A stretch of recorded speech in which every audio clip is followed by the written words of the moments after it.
ತೆಂಗಿನಕಾಯಿಯ ಚಟ್ನಿ ಒಟ್ಟಿಗೆ ತುಂಬ ಚೆನ್ನಾಗಿ ಆಗ್ತದೆ. ಅಂದರೆ ನಮಗೆ ನಮ್ಮತ್ತೆಗೆ ಸಾರು ಏನು ಇರದಿದ್ರೆ ಬೆಳಗಿನ ಹೊತ್ತಲ್ಲಿ ಮಾಡೋದಾದರೆ ಚಟ್ನಿ ಒಟ್ಟಿಗೆ ತಿನ್ಬೋದು.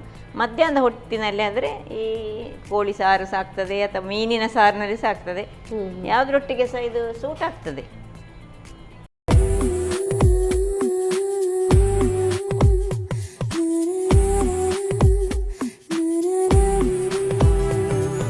ನಮಸ್ಕಾರ ವೀಕ್ಷಕರೇ, ನಟೆಲಾ ಪ್ರೀಮಿಯಂ ರಿಫೈನ್ಡ್ ಸನ್ಫ್ಲವರ್ ಆಯಿಲ್ ಅರ್ಪಿಸುವ ನಮ್ಮ ಸವಿರುಚಿ ಕಾರ್ಯಕ್ರಮಕ್ಕೆ ತಮಗೆಲ್ಲರಿಗೂ ಪ್ರೀತಿಯ ಸ್ವಾಗತ. ಇದು ಅಡುಗೆ ಮನೆ ನಮ್ಮದು, ಹೊಸ ರುಚಿ ನಿಮ್ಮದು. ಇವತ್ತಿನ ಒಂದು ಸಂಚಿಕೆಯಲ್ಲಿ ರುಚಿಕರವಾದಂಥ ಆರೋಗ್ಯಭರಿತವಾದಂಥ ಖಾದ್ಯಗಳನ್ನು ಯಾವಾಗಲೂ ನಮಗೆ ಹೇಳ್ಕೊಡ್ತಾನೆ ಇರ್ತಾರೆ ಶ್ರೀಮತಿ ಧನ್ಯಲತಾ ಅವರು. ನೋಡೋಣ ಇವತ್ತಿನ ಈ ಸಂಚಿಕೆಯಲ್ಲಿ ಯಾವ ರುಚಿಕರವಾದಂಥ ಖಾದ್ಯಗಳನ್ನು ನಮಗೆ ಹೇಳ್ಕೊಡ್ತಾರೆ ಅಂತೇಳಿ ಅವ್ರನ್ನ ಕಾರ್ಯಕ್ರಮಕ್ಕೆ ಸ್ವಾಗತಿಸೋಣ. ನಮಸ್ತೆ ಮೇಡಮ್. ನಮಸ್ತೆ. ಕಾರ್ಯಕ್ರಮಕ್ಕೆ ಸ್ವಾಗತ ತಮಗೆ. Thank you. ಸೊ ಬಂದಾಗ ಯಾವಾಗಲೂ easy quick recipe and at tasty and healthy recipe ನಮಗೆ ಹೇಳ್ಕೊಡ್ತೀರಿ. ಇವತ್ತು ಯಾವುದು ಕ್ವಿಕ್, ಈಸಿ, ಟೇಸ್ಟಿ, ಹೆಲ್ದಿ ಯಾವ ರೆಸಿಪಿ? ಇವತ್ತು ರಾಗಿ ಮುದ್ದೆ ಎಲ್ಲರೂ ಮಾಡ್ತಾರೆ. ಇವತ್ತು ನಾನು ಅದಕ್ಕೆ ಒಂದು ಹೆಲ್ದಿಯಾದ ನಮ್ಮ ಸೂಪರ್ ಫುಡ್ ಉಂಟಲ್ಲ, ಮೊರಿಂಗಾ ಲೀವ್ಸ್, ಹೌದು, ನುಗ್ಗೆ ಸೊಪ್ಪು, ಅದನ್ನು ಸೇರಿಸಿ ಮಾಡಿದಂತಹ, ಈ ಮಕ್ಕಳೆಲ್ಲ ಹೀಗೆ ನುಗ್ಗೆ ಸೊಪ್ಪು ತಿನ್ನಲಿಕ್ಕೆ ಕೇಳುದಿಲ್ಲ, ಸ್ವಲ್ಪ ಕಹಿ ಬರ್ತದೆ ಹೇಳಿ, ಅದರೊಟ್ಟಿಗೆ ಅದು ಮಿಕ್ಸ್ ಆದರೆ ಬಹಳ ಟೇಸ್ಟಿಯಾಗಿ ಬರ್ತದೆ. ಈಗ ಏನಿದು ಮುದ್ದೆಯಾ ಅಥವಾ ಇದು ಬಾಲ್ಸ್, ಸಣ್ಣ ಸಣ್ಣ ಬಾಲ್ಸ್ ಮಾಡುದು, ಬಾಲ್ಸ್ ಮಾಡಿ ಅದನ್ನು ಚಟ್ನಿ ಒಟ್ಟಿಗೆ. ಓಕೆ, ಮುದ್ದೆ ದೊಡ್ಡ ದೊಡ್ಡ ಮುದ್ದೆ, ಚಿಕ್ಕ ಚಿಕ್ಕ ಸಣ್ಣ ಸಣ್ಣ ಮಕ್ಕಳಿಗೆ ಸಹ ತಿನ್ನಲಿಕ್ಕೆ ತುಂಬಾ ಸುಲಭ. ಅದನ್ನು ನಾವು ಈ ಟಿಫಿನ್ ಬಾಕ್ಸ್ ಅಲ್ಲಿ ಸಹ ಹಾಕಿ ಚಟ್ನಿ ಒಟ್ಟಿಗೆ ಹಾಕಿ ಕೊಡ್ಬೋದು ಮಕ್ಕಳಿಗೆ. ಎನಿ ಟೈಮ್ ಅವರು ಅದನ್ನು ಮುಳುಗಿಸಿ ತಿಂದರೆ ಆಯ್ತು. ಓಕೆ, ಸೊ ನೋಡೋಣ. ಹಾಗಾದ್ರೆ ಈಸಿಯಾಗಿ ಅದನ್ನ ಕಿತ್ತು ಕಿತ್ತು ತಿನ್ನುವ ಬದಲು ಹಾಗೆ ಒಂದೊಂದೇ ಬಾಲ್ಸ್ ಅಂತ ತಿಂದರೆ ಆಯ್ತು. ಸರಿ, ಇನ್ನೊಂದು ಯಾವ ರೆಸಿಪಿ? ಇನ್ನೊಂದೀಗ ಮಳೆಗಾಲದಲ್ಲಿ ಒಳ್ಳೆ ಕೆಸು ಬೆಳೀತಾ ಉಂಟು, ಬಹಳ ಆರೋಗ್ಯಕ್ಕೆ ಉತ್ತಮವಾದದ್ದು. ನಾವು ತಿನ್ನುವುದಿಲ್ಲ ಹೆಚ್ಚಾಗಿ, ಅಂದರೆ ಏನಾದ್ರು ವಿಧ ವಿಧದ ಅಡಿಗೆ ಮಾಡಿ ತಿಂತೇವೆ, ಬಟ್ ಕೆಲವರಿಗೆ ಖುಷಿ ಇರುವುದಿಲ್ಲ. ಅದು ಅದರದೊಂದು ಚಟ್ನಿ ಮಾಡಿದ್ದೇನೆ. ಏನು ತೆಂಗಿನಕಾಯಿ ಬಳಸದೆ ಅದನ್ನು ಮಾಡಿಟ್ರೆ ಒಂದು 10 ದಿವಸ ಸಹ ಇಟ್ಟುಕೊಳ್ಬೋದು. ತುರಿಕೆ ಬರೋದಿಲ್ವ? ಏನಿಲ್ಲ, ಅದಕ್ಕೆ ಹುಳಿ ಬೆಲ್ಲವನ್ನು ಕರೆಕ್ಟಾಗಿ ಹಾಕಿದರೆ ಅದರ ತುರಿಕೆ ಬರುವುದಿಲ್ಲ. ಅದೇ ಪತ್ರೊಡೆ ಮಾಡುವಾಗಲೂ ಕೂಡ ಇದೇ ಒಂದು ಟೆಕ್ನಿಕ್ ಅನ್ನು ನಾವು ಯೂಸ್ ಮಾಡಬೇಕು. ಹೆಚ್ಚಾಗಿ ಹುಳಿ ಹಾಕಿದ್ರೆ ಅದು ಬರೋದಿಲ್ಲ. ಹುಳಿ ಮತ್ತೆ ತುಂಬಾ ಮಾತಾಡೋ ಬದಲು ಅಡಿಗೆ ಮಾಡ್ತಾ ಮಾಡ್ತಾ ನಾವು ಮಾತಾಡೋಣ. ಬನ್ನಿ ಕಿಚನ್ಗೆ ಹೋಗೋಣ. Yes madam. ಸೊ ಫಸ್ಟ್ ಈಗ ನಮಗೆ ಯಾವ ರೆಸಿಪಿ ಹೇಳ್ಕೊಡ್ತಿದ್ದೀವಿ? ಈಗ ರಾಗಿದ್ದು ಅದೇ ಸ್ಮಾಲ್ ಬಾಲ್ಸ್ ಮಾಡೋದು, ಮೊರಿಂಗವನ್ನು ಯೂಸ್ ಮಾಡಿಕೊಂಡು, ಅಂದರೆ ನುಗ್ಗೆ ಸೊಪ್ಪನ್ನು ಒಂದು ಕಡಾಯಿ ಬೇಕು. ಸರಿ, ಸಾಕಲ್ಲ? ಸಾಕು. ಆನ್ ಮಾಡಲಾ? ಇನ್ನು ಸ್ವಲ್ಪ ಬಿಸಿ ಆಗುವಾಗ ಸ್ವಲ್ಪ ಎಣ್ಣೆ. ಸೊ ನಟೆಲಾ premium refined sunflower oil, so vitamin A, D, E enriched oil. ಸಾಕು ಮೇಡಮ್? ಸಾಕು ಸಾಕು ಸಾಕು ಸಾಕು ಸಾಕು. ಇದರಲ್ಲಿ ಸ್ವಲ್ಪ ನಾವೀಗ ಅದನ್ನು ಸ್ವಲ್ಪ ಇನ್ನೂ ಸಹ ಟೇಸ್ಟಿ ಆಗಿ ಮಾಡಬೇಕಲ್ಲ. ಎಲ್ಲರೂ ಮಕ್ಕಳಿಗೆ ಅಂತೂ ಒಂದು ವಿಧ ವಿಧ ಥರದಲ್ಲಿ ಮಾಡಿದರೆ ಮಾತ್ರ ಅವರಿಗೆ ಖುಷಿ ಆಗೋದಿಲ್ಲ. ಅದಕ್ಕೆ ಸ್ವಲ್ಪ ಇದೆಲ್ಲ ಬಣ್ಣ ಹಾಕೋದು. ಸ್ವಲ್ಪ ಸಾಸಿವೆ, ಬಿಸಿ ಆಗುವಾಗ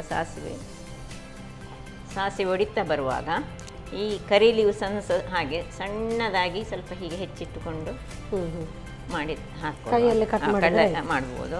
ಸ್ವಲ್ಪ ಎಳತ್ತಾದರೆ ಒಳ್ಳೆದಾಗ್ತದೆ, ಎಳೆಯ ಇದ್ದರೆ. ಮತ್ತು 1 ಸ್ಪೂನಿನಷ್ಟು ಉದ್ದಿನ ಬೇಳೆ, 1 ಸ್ಪೂನಿನಷ್ಟು ಕಡಲೆಯ ಬೇಳೆ, ಓಕೆ, ಇದೆರಡನ್ನು ಹಾಕ್ಕೊಂಡು ಸ್ವಲ್ಪ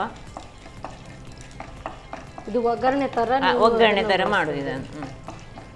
ಇದು ಯಾವ ಟೈಮ್ಗೆ ಅಂದರೆ ಬ್ರೇಕ್ಫಾಸ್ಟ್ಗೆ ಮಾಡುವಂಥ? ಬ್ರೇಕ್ಫಾಸ್ಟ್ ಆಗ್ತದೆ, ಈವನ್ ಆಫ್ಟರ್ನೂನ್ ಇದಕ್ಕೆ ಸಾಕ್ತದೆ, ಲಂಚಿಗೆ ಸಾಕ್ತದೆ, ಅಥವಾ ನೈಟ್ ಸಾಕ್ತದೆ, ಯಾವಾಗ ಸಹ ಯೂಸ್ ಮಾಡ್ಬೋದು. ಹೊಟ್ಟೆ ಮಾತ್ರ ಗಟ್ಟಿ ಇರ್ತದೆ, ಅಂದರೆ ರಾಗಿ ಅಲ್ಲ. ಈಗ ಒಂದು ಸೀಸರ್ಸ್ ಕೊಡಿದ್ರೆ ಅದನ್ನು ಕಟ್ ಮಾಡ್ಕೊಂಡು ಹಾಕೊಂಡು ಮೆಣಸು ಅಥವಾ ನಾವು ಚಿಲ್ಲಿ ಫ್ಲೇಕ್ಸ್ ಹಾಕೊಳ್ಬೋದು. ಮೆಣಸು ಆದರೆ ಮೆಣಸು, ಇಲ್ಲದೆ ಚಿಲ್ಲಿ ಫ್ಲೇಕ್ಸ್ ಇದ್ರೆ ಚಿಲ್ಲಿ ಫ್ಲೇಕ್ಸ್ ಹಾಕೊಳ್ಬೋದು. ಇದಕ್ಕೆ ಸ್ವಲ್ಪ ತುಂಬ ಅಲ್ಲ, ಅದಕ್ಕೆ ನೋಡಿ ನಾನು ಒಂದೇ ಒಂದು ಮೆಣಸನ್ನು ಯೂಸ್ ಮಾಡ್ತಿದ್ದೇನೆ, ಸಣ್ಣ ಸಣ್ಣದಾಗಿ ಕತ್ತರಿಸಿಕೊಂಡು. ಅಥವಾ ಸ್ಕಿಪ್ ಸಹ ಮಾಡ್ಬೋದು, ಅಥವಾ ನಿಮಗೆ ಬೇಡದಿದ್ರೆ ಗ್ರೀನ್ ಚಿಲ್ಲಿ ಸಹ ಹಾಕೊಳ್ಬೋದು, ಅದು ಸಹ ಆಪ್ಷನ್ ಉಂಟು. ಸೊ ತುಂಬ ಖಾರ ಬೇಡದವರು ಬೇರೆ ಏನು ಇದಕ್ಕೆ ನಾವು ಖಾರ ಏನು ಹಾಕೊಳ್ಳಿಕ್ಕಿಲ್ಲ, ಅದಕ್ಕಾಗಿ ಇದೊಂದು ಚಟ್ನಿ ಒಟ್ಟಿಗೆ ತಿನ್ಲಿಕ್ಕಂತೂ ಬಹಳ ಚೆನ್ನಾಗಿ ಬರ್ತದೆ. ತೆಂಗಿನಕಾಯಿ ಚಟ್ನಿ, ಮುದ್ದೆ ಇಂಥದ್ದೆಲ್ಲ ಆದರೆ ಬಸ್ಸಾರೆಲ್ಲ ಮಾಡ್ತಾರಲ್ಲ, ಇದೊಂದು ಚಟ್ನಿ ಒಟ್ಟಿಗೆ ಮಾಡಲಿಕ್ಕೆ ತುಂಬ ಒಳ್ಳೆಯದಾಗ್ತದೆ. ಈಗ ಒಂದು ಸ್ವಲ್ಪ ಸಣ್ಣಗೆ ಹೆಚ್ಚಿದ ಈರುಳ್ಳಿ. ಇನ್ನು ಈ ಸೊಪ್ಪನ್ನು ನಾವು ಸಣ್ಣ ಸಣ್ಣದಾಗಿ ಕಟ್ ಮಾಡಿಕೊಂಡು ಅದನ್ನು ತಿರುಗಿಸ್ತಾ ಇರುವಾಗ ನೋಡಿ ಇದನ್ನು ಹಾಕೊಳ್ಳುವುದು ಅದಕ್ಕೆ. ಇದನ್ನ ಹುರ್ಕೊಂಡು ಇದನ್ನು ಹುರಿಲಿಕ್ಕೊಂಡು. ಹೌದು, ಬೇಕಿದ್ರೆ ತುಪ್ಪದಲ್ಲಿ ಸಹ ಮಾಡ್ಕೊಳ್ಬೋದು ನಾವು ಇದನ್ನು, ನಾವು ಅಥವಾ ಎಣ್ಣೆಯಲ್ಲಿ ಸಹ ಮಾಡ್ಕೊಳ್ಬೋದು, ಯಾವುದು ನಿಮ್ಗೆ ಇಷ್ಟ ಇದ್ದ ಹಾಗೆ ಮಾಡಿದರೆ ಆಯಿತು. ಸಣ್ಣ ಮಕ್ಕಳಿಗೆಲ್ಲ ಕೊಡೋದಾದ್ರೆ ಉಂಟಲ್ಲ, ಒಂದು ಶಾಲೆಗೆ ಟಿಫಿನ್ಗೆ ಹಾಕೋದಾದ್ರೆ ಸ್ವಲ್ಪ ತುಪ್ಪದಲ್ಲಿ ಮಾಡಿದರೆ ಸಹ ಈ ಇದು ಒಳ್ಳೆಯದಾಗ್ತದೆ. ಸೊ ಎಲ್ಲವನ್ನು ಇದೇ ರೀತಿಯಲ್ಲಿ ಕಟ್ ಮಾಡ್ಕೊಳ್ಳೋಣ. ಅಥವಾ ಹೆಚ್ಚಿಟ್ಟುಕೊಂಡು ನಾವು ಮಾಡಿದ್ದು ಸಹ ಆಗ್ತದೆ, ನಾವೆಲ್ಲ ಆಗಾಗಲೇ ಮಾಡುವವರೆಲ್ಲ. ಇದು ಹೆಚ್ಚು ಇಟ್ಕೊಳ್ಳಬಾರ್ದು, ಕಹಿ ಆಗ್ತದೆ, ಸ್ವಲ್ಪ ಕಹಿ ಆಗ್ತದೆ, ತಕ್ಷಣವೇ ಮಾಡ್ಕೊಂಡ್ರೆ ಆಯ್ತು. ಅದಕ್ಕೆ ಆಗಾಗಲೇ ಮಾಡಿದರೆ ಒಳ್ಳೆಯದಾಗ್ತದೆ. ಒಂದು ಬೌಲಿನಷ್ಟಿದ್ರೆ ಸಾಕಾಗ್ತದೆ. ಒಂದು ಬೌಲ್ ರಾಗಿ ಹುಡಿಗೆ ಒಂದು ಬೌಲಿನಷ್ಟು ನಾವೊಂದು ಮೊರಿಂಗ ಲೀವ್ಸ್ ಅನ್ನು ಹಾಕಿದರೆ ಆಯಿತು. ಕಹಿ ಏನು ಬರುವುದಿಲ್ಲ. ಈಗ ಇದು ಸರಿ ಫ್ರೈ ಆಗಬೇಕು. ಇದೊಂದು ಘಮ ಬರ್ತಾ ಇರುವಾಗ ಮಾತ್ರ ನಾವೀಗ ನೀರು ಹಾಕೊಳ್ಳೋದು, ಸ್ವಲ್ಪ ಘಮ ಬರಲಿದ್ರದ್ದು. ನೋಡಿ, ಕಡಲೆಬೇಳೆ ಎಲ್ಲ ಸರಿಯಾಗಿ ಇದರಲ್ಲಿ ಫ್ರೈ ಆಗಿ ಆದ ಮೇಲೆ ನಾವು ಈ ಮೊರಿಂಗ ಲೀವ್ಸ್ ಅನ್ನು ಹಾಕೊಳ್ಬೇಕು. ಅಂದ್ರೆ ಈಗ ಈ ರಾಗಿ ಹಿಟ್ಟನ್ನ ಇದಕ್ಕೆ ಹಾಕೊಳ್ತೀವಿ. ನೀರು ಹಾಕ್ತಿದ್ದೇನೆ, ನೀರು ಹಾಕ್ತೇನೆ. ನೀರು ಹಾಕಿ ಮಧ್ಯದಲ್ಲಿ ಹಾಗಾದ್ರೆ ನಾವು ತಿನ್ನುವಾಗ ಈ ಕಡಲೆಬೇಳೆ ಅದೆಲ್ಲ ಸಿಗ್ತದೆ, ಬೈಟ್ ಅಲ್ಲಿ ಸಿಗ್ತದೆ. ಹೌದು. ಹಾಗಾದ್ರೆ ಇದು ರಾಗಿ ಮುದ್ದೆ ನುಂಗಿದಾಗಿ ನುಂಗ್ಲಿಕ್ಕಿಲ್ಲ, ಇಲ್ಲ, ಇದನ್ನ ಕಚ್ಚಿ ತಿನ್ಬಹುದು ಆ ರೀತಿ ಅಂತ. ಇಲ್ಲದಿದ್ರೆ ನಾವು ದೊಡ್ಡ ಮುದ್ದೆ ಆದ್ರೆ ಸ್ವಲ್ಪ ಸ್ವಲ್ಪ ಹೀಗೆ ತೆಗೆದು ರೌಂಡ್ ಮಾಡಿ ನಿಂಬುದಲ್ಲ. ಹೌದು, ಇದು ಹಾಗೆ ಅಲ್ಲ, ಇದು ಜಗದೆ ತಿನ್ನುವಂಥದ್ದು. ಹೌದು. ಈಗ ಇದಕ್ಕೆ ನೀರು ಹಾಕೊಳ್ಳೋಣ. ನೋಡ್ಕೊಳ್ಳಿ, ಹಾಕ್ಲಾ? ನೋಡಿ ಸ್ವಲ್ಪ. ಸಾಕು ಸಾಕು, ಬೇಕಿದ್ರೆ ಮತ್ತೆ ಹಾಕ್ಕೊಳ್ಬೋದು. ಈಗ ಸ್ವಲ್ಪ ಉಪ್ಪು ಹಾಕೊಳ್ಳೋಣ, ರುಚಿಗೆ ತಕ್ಕಷ್ಟು ಉಪ್ಪು. ಇನ್ನು ಒಂದು ಕುದಿ ಬರಲಿಕ್ಕೆ ಬಿಡೋಣ ಇದನ್ನು.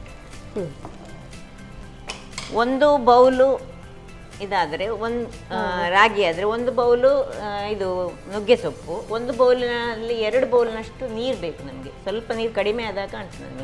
ಹಾಂ, ಸ್ವಲ್ಪ ಹಾಕಿ. ರಾಗಿ ಸಾಕು, ರಾಗಿ ಸ್ವಲ್ಪ ಹೆಚ್ಚು ಎಳೆದುಕೊಳ್ತದಲ್ಲ ನೀರನ್ನು. ಅಂದ್ರೆ ಅದು ಬೇಯಬೇಕು, ಇಲ್ದಿದ್ರೆ ಅದಕ್ಕೋಸ್ಕರ 1:2 ಹಾಕೊಳ್ಬೇಕು.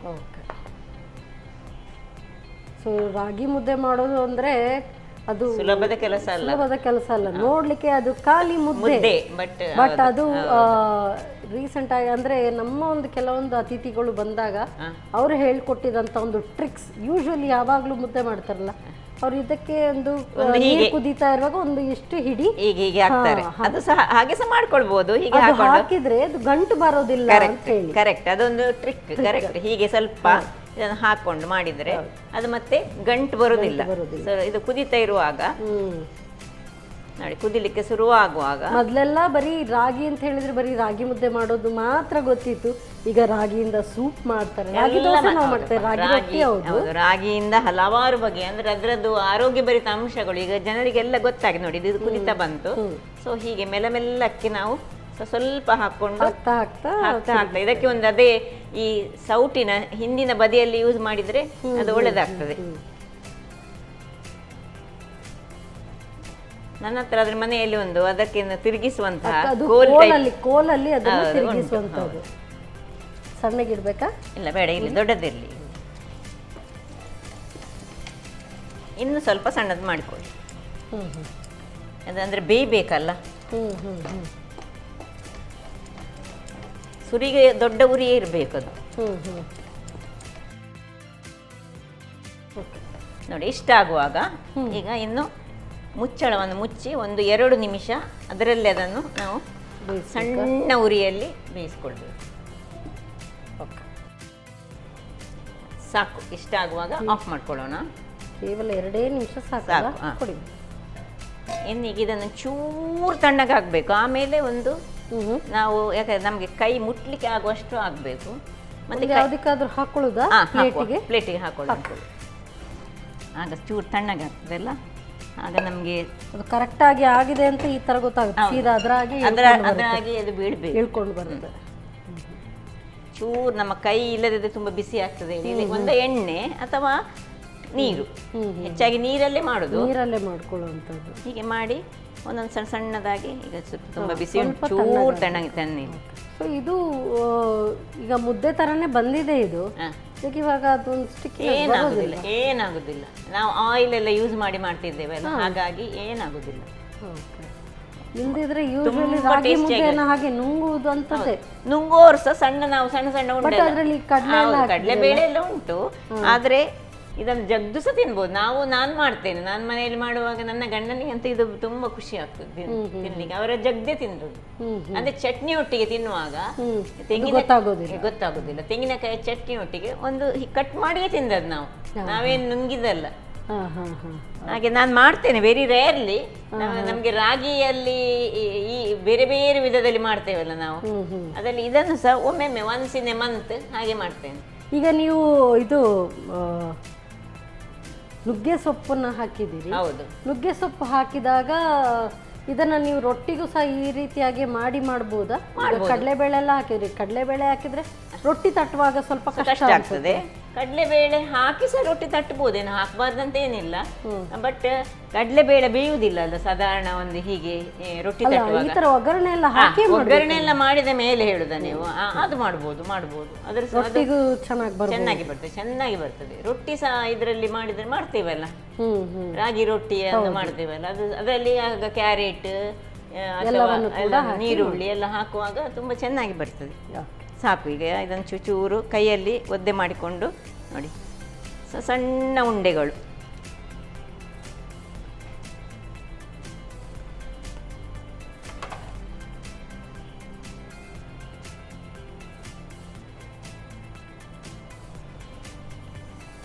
ಚಿಕ್ಕದಾದ್ರೆ ಹಾಗೆ ಒಂದೊಂದನ್ನೇ ಹೀಗೆ ಒಂದೊಂದನ್ನು ತೆಗೆದು ಚಟ್ನಿ ಒಟ್ಟಿಗೆ ಅಥವಾ ಕೋಳಿ ಸಾರಿನೊಟ್ಟಿಗೆ ಸಹ ಒಳ್ಳೆದಾಗ್ತದೆ ಇದು. ಅದಂತೂ ಒಳ್ಳೆ ಮತ್ತೆ ಅದೇ ಯಾವುದೇ ರಸದ ಒಟ್ಟಿಗೆ ಸಹ ಚೆನ್ನಾಗಿ ಬರುವಂತಹದ್ದು.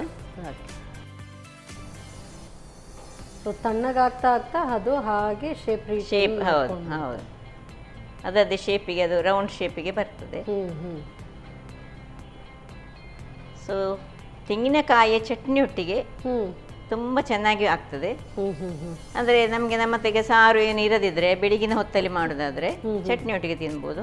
ಮಧ್ಯಾಹ್ನದ ಹೊತ್ತಿನಲ್ಲಿ ಆದರೆ ಈ ಕೋಳಿ ಸಾರು ಸಾಕ್ತದೆ ಅಥವಾ ಮೀನಿನ ಸಾರಿನಲ್ಲಿ ಸಾಕ್ತದೆ, ಯಾವುದ್ರೊಟ್ಟಿಗೆ ಸಹ ಇದು ಸೂಟ್ ಆಗ್ತದೆ. ಹೆಲ್ದಿಯಾದ ಒಂದು ರಾಗಿ ಮುದ್ದೆ, ಮಿನಿ ಮುದ್ದೆ. Thank you so much madam. ರಾಗಿ ಮುದ್ದೆ ಉಚ್ಚಲ್ ಚಟ್ನಿ ಹಾಡೇ ಇದೆ, ಸೂಪರ್ಬ್ ಆಗಿದೆ. ರಾಗಿ ಮುದ್ದೆ, ಮಿನಿ ರಾಗಿ ಮುದ್ದೆ ಇದು. ಅದರಲ್ಲೂ ಕೂಡ ಇದರಲ್ಲಿ ನುಗ್ಗೆ ಸೊಪ್ಪು ಕೂಡ ಹಾಕಿ ಮಾಡಿದ್ದಾರೆ. Healthy plus healthy. ಹೇಗೆ ತಯಾರಿಸೋದು ಮತ್ತೊಮ್ಮೆ ನೋಡಿ. ನುಗ್ಗೆ ಸೊಪ್ಪಿನ ಮಿನಿ ರಾಗಿ ಮುದ್ದೆ ತಯಾರಿಸುವ ವಿಧಾನ. ಮೊದಲಿಗೆ ಸ್ವಲ್ಪ ಎಣ್ಣೆಯನ್ನ ಬಿಸಿ ಮಾಡಿಕೊಂಡು ಸಾಸಿವೆ, ಉದ್ದಿನಬೇಳೆ, ಕಡಲೆಬೇಳೆ, ಕರಿಬೇವು, ಒಣಮೆಣಸು ಹಾಕಿ ಒಗ್ಗರಣೆ ಮಾಡಿಕೊಂಡು ಹೆಚ್ಚಿದ ಈರುಳ್ಳಿ, ನುಗ್ಗೆ ಸೊಪ್ಪು ಹಾಕಿ ಹುರಿಯಿರಿ. ನಂತರ 2 ಕಪ್ ನೀರು ಹಾಕಿ ಕುದಿಸಿ. ಕುದಿ ಬಂದ ಬಳಿಕ 1 ಕಪ್ ರಾಗಿ ಹಿಟ್ಟು ಹಾಕಿ ಗಂಟು ಬಾರದ ಹಾಗೆ ಕಲಸುತ್ತಾ ಬೇಯಿಸಿ. ಒಂದು ಮುದ್ದೆ ಬರುವವರೆಗೂ ಕಲಸುತ್ತಾ ಬೇಯಿಸಿಕೊಳ್ಳಿ. ಸ್ವಲ್ಪ ತಣ್ಣಗಾದ ನಂತರ ಚಿಕ್ಕ ಚಿಕ್ಕ ಉಂಡೆಗಳಾಗಿ ಮಾಡಿಕೊಳ್ಳಿ. ಈಗ ಆರೋಗ್ಯ ಭರಿತ ನುಗ್ಗೆ ಸೊಪ್ಪಿನ ಮಿನಿ ರಾಗಿ ಮುದ್ದೆ ಸವಿಯಲು ಸಿದ್ಧ. ನಮ್ಮ ಟಿವಿ ಫೇಸ್ಬುಕ್ ಪೇಜ್ ನ ಲೈಕ್ ಮಾಡಿ, ಯೂಟ್ಯೂಬ್ ಚಾನೆಲ್ ನ ಸಬ್ಸ್ಕ್ರೈಬ್ ಮಾಡಿ. ನಮ್ಮ ಎಲ್ಲಾ ಯೂಟ್ಯೂಬ್ ವಿಡಿಯೋ ಅಪ್ಡೇಟ್ಸ್ಗೆ ಬೆಲ್ ಐಕಾನ್ ಕ್ಲಿಕ್ ಮಾಡಿ. ನಮ್ಮ ಟಿವಿ, ಕರಾವಳಿ ಕರ್ನಾಟಕದ ನಾಡಿಮಿಡಿತ.